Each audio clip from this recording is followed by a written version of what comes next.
There is a city where the dead are never fully buried, where candles burn for spirits, where grief, magic, and history twist together beneath flickering gas lamps.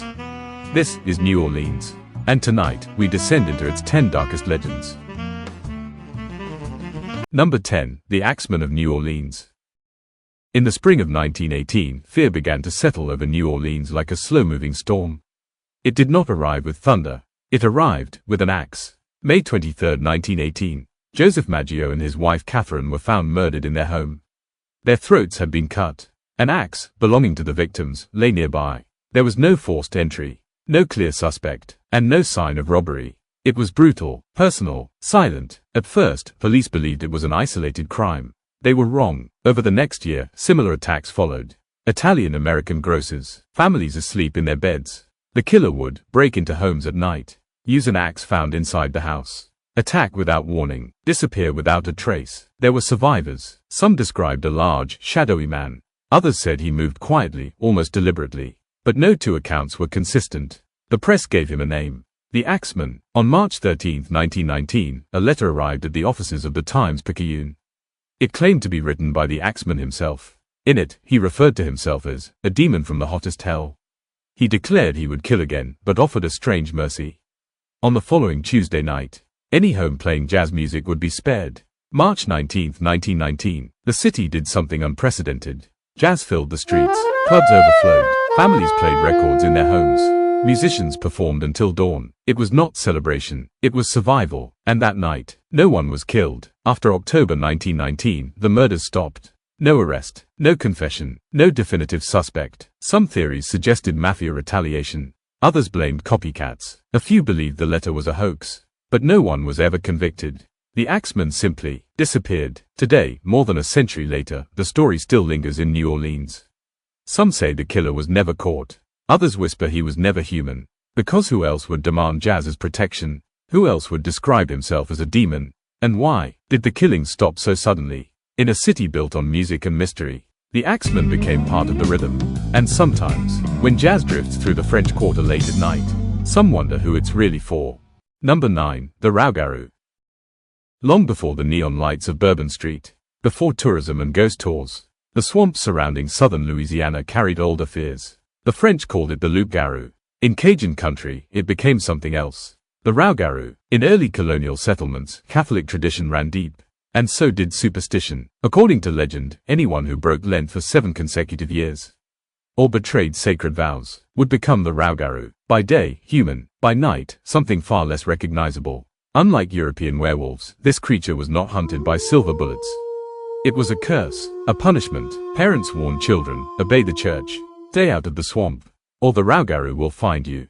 Modern sightings continue. Hunters describe glowing red eyes in the Atchafalaya Basin, unusual tracks where no wolves live, animals found torn apart without explanation. Science offers no confirmation, but folklore rarely needs proof, because in Louisiana, the swamp does not give back what it takes. Number 8. The Grunch Road Creatures. On the outskirts of New Orleans, beyond the neon lights and historic cemeteries, there is a stretch of road many locals refuse to drive at night. It isn't marked clearly on most maps. It doesn't attract tourists, but if you ask the right people, they'll tell you about Grunch Road. The word, grunch, is believed to be a corruption of Grinch, or perhaps something older. Some claim it refers to a family that once lived deep in the woods. Others say it describes the creatures themselves. According to local legend, generations ago, an isolated community lived along this rural stretch, cut off from society, hidden. Over time, rumors began. Deformities, strange behavior, whispers of inbreeding, and eventually, disappearances. There is said to be a narrow bridge along Grunch Road, the final stretch. Locals say if you cross it after midnight, you won't be alone. One version of the legend claims a school bus once crashed there. The children never left. Another insists the Grunchers protect the area from outsiders. But no official police records confirm any such incidents. And that uncertainty only feeds the story. Historians and skeptics point to a simpler explanation. In the early 20th century, parts of rural Louisiana were home to impoverished, isolated families. Social stigma often turns poverty into myth, isolation into monstrosity. Over time, gossip becomes legend. Legend becomes creature. Creature becomes fear. Grunch Road may be nothing more than a forgotten rural path. But fear does not require proof. It requires imagination. Number 7. The Ghost of Pirate Jean Lafitte. In the early 19th century, the Gulf of Mexico was a lawless frontier. Smugglers thrived, empires collided, and pirates carved their names into history. Among them was one man whose legend refuses to fade: Jean Lafitte. Jean Lafitte was not a caricature of piracy. He was strategic, calculated. Operating out of Barataria Bay near Louisiana, Lafitte ran a sophisticated smuggling network, supplying goods that official trade routes could not. To some, he was a criminal. To others, a businessman. And to New Orleans, he would become something more. In 1815, during the War of 1812, British forces prepared to attack New Orleans. General Andrew Jackson needed help. Unexpectedly, it came from the pirates. Lafitte and his men joined the American defense, providing artillery expertise and manpower. The British were defeated, and Lafitte, once outlawed, was briefly seen as a hero. Today, in the French Quarter of New Orleans, stands a structure often claimed to be one of the oldest buildings in the city, Lafitte's Blacksmith shop bar. Dimly lit, brick walls, candlelight flickering against centuries-old wood. It is here that legend says Lafitte never truly left. Employees and patrons have reported glasses moving without explanation, cold drafts brushing past on humid nights, a tall figure in pirate-era clothing standing silently in the shadows. Some claim they've seen glowing eyes watching from the upper level. Others describe the sense of being observed, even when the room is empty. No official documentation confirms these accounts, but the consistency of the reports is what keeps the legend alive. Historians debate whether the building was ever truly Lafitte's blacksmith shop. Records are incomplete. Much of early New Orleans history was lost to fire, flood, and war. But folklore does not require architectural certainty. It requires presence, and Lafitte's presence, real or imagined, is woven into the city's identity. He was pirate, privateer, smuggler, patriot, a man who lived between legality and lawlessness. Perhaps it's fitting that in death, he exists between history and myth. Number 6. The Casket Girls of New Orleans. In 1728, a ship arrived in the French colony of Louisiana. On board were young women sent from France to marry settlers in the growing city of New Orleans. They carried small wooden chests, and with them, they carried a legend that would refuse to die. In the early 18th century, Louisiana was struggling. Few European women had settled in the colony, and the French crown feared its expansion would fail. So they sent young women, many from convents, orphanages, or poor families, to become wives in the New World. They were housed at the Ursuline Convent, one of the oldest surviving structures in the Mississippi Valley. Each woman arrived with a small trunk. In French, it was called a casket, but language changes over time. And in New Orleans, casket became casket. Over decades, whispers began. The girls were pale, reserved, rarely seen during the heat of the day. Their attic windows of the convent were said to be sealed shut with screws that never rusted. Locals claim priests blessed the building repeatedly. Why seal attic shutters in a city known for humidity and heat? Why send so many blessings to one convent? Some began to ask a darker question: what if the chests didn't carry clothing at all? What if they carried something else? The Ursuline Convent still stands in the French Quarter. Its heavy wooden shutters on the third floor are a focal point for ghost tours and vampire enthusiasts alike. Stories claim the shutters have been opened, only to mysteriously close again. Tour guides insist they remain permanently sealed. Others argue they are open for maintenance. But in folklore, explanation often loses to imagination. New Orleans has long embraced the supernatural. Its above-ground tombs, its candlelit rituals, its layered cultural traditions blending French, African, Spanish, and Caribbean influences.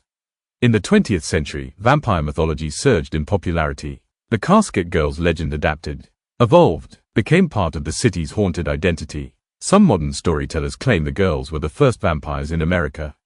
Others say the attic still holds something, waiting. There is no historical evidence of vampirism, but there is proof of storytelling. And storytelling in New Orleans is survival. Urban legends often begin with a misunderstanding, a mistranslation, a small detail twisted by time. Casket became casket, and a practical migration effort became Gothic horror. But the legend endures because it fits. New Orleans is a city where the line between sacred and supernatural has always been thin. Where convents sit blocks away from voodoo altars. Where faith and fear walk side by side. The Ursuline Convent stands quietly today. Tourists pass beneath its shutters. Photographs are taken, but when night falls over the French Quarter, some still look up at the attic windows and wonder if they were ever truly empty. Number 5. The Phantom of Jackson Square. At the heart of the French Quarter lies a plaza that has witnessed war, execution, celebration, and survival. Today, it is called Jackson Square, but history does not sleep here. And some say, neither does its most famous figure. At the center of the square stands an equestrian statue of Andrew Jackson, hero of the Battle of New Orleans, the man who, in 1815, defended the city against British invasion during the War of 1812. The statue depicts Jackson mounted on horseback, arm raised in command, frozen in victory. But after midnight, witnesses claim the statue is not the only presence in the square. Security guards, tour guides, late-night workers. Over decades, reports have surfaced of a tall military figure walking the perimeter of the square, dressed in what appears to be early 19th century attire. Some describe hearing hoofbeats across empty cobblestone. Others report shadows moving independently of the statue's position. A few insist they've seen the horse itself shift, as if adjusting its stance. No physical evidence has ever confirmed these claims, but the consistency of the reports remains unsettling. Jackson Square was not always a peaceful plaza. Before it bore Jackson's name, it was known as the Place d'Armes, a site for military drills and public punishments. Executions once took place here. Crowds gathered to witness justice carried out in the open air. The ground has absorbed centuries of conflict, war, disease, colonial upheaval. If places could hold memory, Jackson Square would be heavy with it. Some believe the sightings are not haunting, but guardianship. That Andrew Jackson's spirit remains bound to the city he defended. That the general continues his watch, protecting New Orleans from unseen threats. Others argue it is not Jackson at all, but something shaped by collective belief. A phantom born from repetition, story, and suggestion. Urban spaces often generate their own myths, especially those steeped in triumph and trauma. Psychologists suggest late-night perception plays tricks on the mind. Fog distorts depth. Gas lamps cast shifting shadows. Tourism fuels expectation. When visitors arrive believing a place is haunted, the mind fills in the rest. But Jackson Square feels different after midnight. Quieter, denser, as if the air carries more than humidity. By day, Jackson Square is filled with artists and musicians. By night, it returns to something older, still, watchful. And if you ever walk alone across the plaza after dark, listen carefully. You may hear the echo of a horse where no horse stands. Number 4. The Sultan's Palace. In the French Quarter of New Orleans, on Dauphine Street, stands a narrow 3-story mansion with an ornate iron balcony. By day, it blends into the architecture of the city. By night, it carries one of the quarter's darkest legends. They call it the Sultan's Palace. In the late 19th century, according to local law, a wealthy and mysterious man from the Middle East rented the residence. Neighbors described him only as the Sultan. He arrived with a small entourage. Women in flowing garments, servants who rarely spoke, crates delivered at odd hours. Soon, music drifted from the balcony late into the night. Strange melodies, exotic incense, lavish gatherings that lasted until dawn. The house became a spectacle, but also a curiosity. Then one morning, the music stopped. No lights flickered, no doors opened. Concerned neighbors alerted authorities. When entry was finally forced, the story claims what was found inside was horrific. Bodies scattered throughout the rooms, brutally killed. No clear signs of struggle from outside the home. Some versions say throats were slit. Others describe more violent scenes. The Sultan himself was allegedly discovered buried in the courtyard. And then, he was gone from history. There are no clear historical records confirming the massacre. No official documentation matching the scale of the story. Historians have searched city archives, newspapers, property records. Nothing definitive. Some theorize pirates may have been involved. Others suggest revenge from political enemies abroad. A few believe the entire tale may have grown from a smaller, forgotten crime. In New Orleans, rumor has a way of outliving fact. Despite the lack of documentation, the legend thrives. Residents over the decades have reported music drifting from empty rooms, perfume lingering in hallways, figures standing motionless on the balcony. Some claim they've seen a shadowy form watching from the upper floor windows. Others report feeling sudden cold spots in the Louisiana heat. The story has become inseparable from the building itself. Tour guides pause beneath its balcony. Visitors photograph its windows, and each retelling adds another layer. Urban legends often grow where cultures intersect. New Orleans has always been a crossroads: French, Spanish, African, Caribbean, American. The idea of a foreign ruler bringing decadence and violence into the heart of the city fits the Gothic image many associate with the quarter. It feeds imagination, and imagination sustains legend. Whether massacre or myth, the Sultan's Palace remains one of New Orleans' most whispered addresses. And if you ever walk along Dauphine Street after midnight, listen closely. You may hear music drifting from a house long gone silent. Number 3. The LaLaurie Mansion. On Royal Street, in the heart of the French Quarter of New Orleans, stands a 3-story mansion with ornate balconies and shuttered windows. Tourists stop to photograph it. Guides lower their voices when they speak about it, because behind its elegant facade lies one of the darkest chapters in the city's history. This is the LaLaurie Mansion. In the early 1830s, the home belonged to Madame Delphine LaLaurie, a wealthy Creole socialite, well respected, frequently seen at parties and public events. To neighbors, she appeared refined and composed. But whispers followed her. Servants were said to disappear. Others appeared visibly mistreated. Yet in antebellum New Orleans, slavery was legal. Cruelty often went unchallenged. Until the fire. On April 10, 1834, smoke poured from the LaLaurie residence. When firefighters forced entry, they discovered enslaved individuals locked inside. Official historical accounts confirm that several people were found chained in the attic. Descriptions from newspapers of the time suggest severe neglect and abuse. Later retellings would exaggerate the horrors. Tales of grotesque experiments, unimaginable torture. Some details are supported by contemporary reports. Others appear to have grown over time. But even stripped of embellishment, the reality was horrific enough. When news spread, an outraged crowd gathered. The mansion was ransacked, windows shattered, furniture destroyed. The city demanded justice, but Delphine LaLaurie fled before she could be arrested. Records suggest she escaped to Paris. She was never tried in a court of law. And the house was left to history. Over the decades, the building changed hands many times. Owners reported strange occurrences, footsteps echoing in empty halls, doors slamming without cause, the sound of chains dragging across floors. Visitors claimed to see figures standing at upper windows. Some describe hearing distant screams. Paranormal investigators have attempted to document activity inside. None have produced definitive proof. But the reports persist. Historians caution against sensationalism. They argue that later writers amplified the story to Gothic proportions. That newspaper exaggeration shaped public memory. But trauma leaves traces, and buildings tied to injustice often become symbols. The LaLaurie Mansion is not just a ghost story. It is a reminder of a brutal system that once defined the city. The haunting may not be supernatural. It may be historical. Today, the mansion stands silent, restored, occupied, yet never fully separated from its past, because some houses are haunted by spirits, and others are haunted by truth. Number 2. Marie Laveau. In 19th century New Orleans, power did not always sit in government halls. Sometimes, it moved quietly through candlelit rooms. It spoke in whispers, and it answered to the name. Marie Laveau. Marie Laveau was born in 1801, a free woman of color in a city shaped by French, Spanish, African, and Caribbean influence.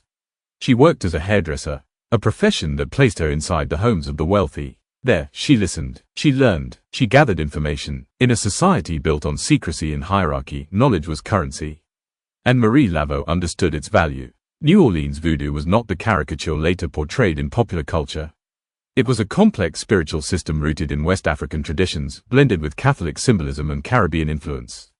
Rituals were held near Bayou St. John. Candles flickered in the dark. Songs were sung in Creole and French. Participants sought healing, protection, justice. Laveau emerged as a central figure in these gatherings. Some claimed she could predict outcomes in court cases. Others believed she could remove curses. Even prominent members of society were said to seek her counsel, whether through spiritual power or strategic intelligence. Her influence grew. By the mid-1800s, Marie Laveau had become both revered and feared. Newspapers described her as mysterious. Some accounts exaggerated her rituals. Others portrayed her as dangerous. But documentation suggests she was deeply embedded in community life. She nursed the sick during yellow fever outbreaks. She organized religious gatherings. She maintained a visible presence in the city for decades. And then, in 1881, records show she died. But the legend did not. After her reported death, sightings continued. Witnesses claimed to see a woman in a white headwrap walking the French Quarter. Some believed her daughter assumed her identity. Others insisted Marie Laveau had never truly left. Her tomb in St. Louis Cemetery No. 1 became a site of pilgrimage. Visitors marked 3 X's on the stone, asking for favors. Offerings appeared. Candles burned. Even today, caretakers periodically remove markings from the tomb. But they always return. Historians argue that much of Marie Laveau's mystique was shaped by rumor, racial tension, and 19th century sensationalism. Yet dismissing her as mere myth ignores documented evidence of her leadership. She was a businesswoman, a spiritual practitioner, a cultural bridge in a divided city. In New Orleans, where religion and ritual intertwine, Laveau became more than a person. She became a symbol of resilience, of influence, of unseen power, in a city built above ground-level tombs, where the past rises instead of sinks. Marie Laveau remains, not simply as a legend, but as a presence woven into the spirit of New Orleans itself. And in the quiet corners of St. Louis Cemetery, some still whisper her name. Number 1. The Axeman returns. In 1919, the murders stopped. The letters stopped. The fear slowly loosened its grip on New Orleans. The Axeman had vanished. No arrest, no trial, no body, just silence. But silence, in New Orleans, rarely lasts. By October of 1919, the attacks that had terrorized the city for over a year simply ceased. Police never named a definitive suspect. Theories ranged from organized crime retaliation to a single deranged killer. Some historians believe the infamous jazz letter may have been a hoax. Others insist it was authentic. But without evidence, the Axeman dissolved into folklore. Until stories began to resurface. Throughout the 1920s and beyond, occasional axe-related attacks occurred across Louisiana. Most were isolated crimes, domestic disputes, robberies, but each time, headlines revived the same question: had the Axeman returned? In some cases, journalists invoked the name without proof. Fear sells, and the legend had already taken root. The public no longer needed confirmation, only suggestion. The letter sent to the newspaper in 1919 described the killer as a demon from the hottest hell. That phrase changed everything. The Axeman was no longer just a murderer. He became something supernatural. Some residents claimed the killings stopped because the city obeyed his demand to play jazz. Others whispered that the music satisfied something unseen. In a city where spiritual traditions run deep, the line between criminal and curse blurred easily. In the decades that followed, the Axeman evolved. Books were written, songs composed, tour guides retold the tale beneath flickering gas lamps. With each retelling, the figure became taller, more shadowed, more inhuman. In modern paranormal lore, some believe the Axeman was never caught because he was never entirely human. An entity feeding on fear, a presence drawn to music, a darkness awakened in times of unrest. There is no evidence supporting such claims. But legends are not built on evidence. They are built on memory and repetition. Urban legends endure when they tap into something deeper. The Axeman attacked people in their own homes, at night, with tools found inside their kitchens. There was no forced entry, no obvious motive. That randomness created a fear that logic could not soothe. And unresolved fear does not fade easily. Today, the streets of New Orleans are filled with music. But sometimes, late at night, when a trumpet echoes through the French Quarter, some still wonder, is it celebration or protection? Because in a city built on rhythm, the Axeman may not need to return. He may never have left. New Orleans is a city built below sea level. Water surrounds it, graves rise above ground, and history never sinks. Which legend disturbed you the most? Let me know below. And if you hear jazz outside your window tonight, you might want to keep it playing.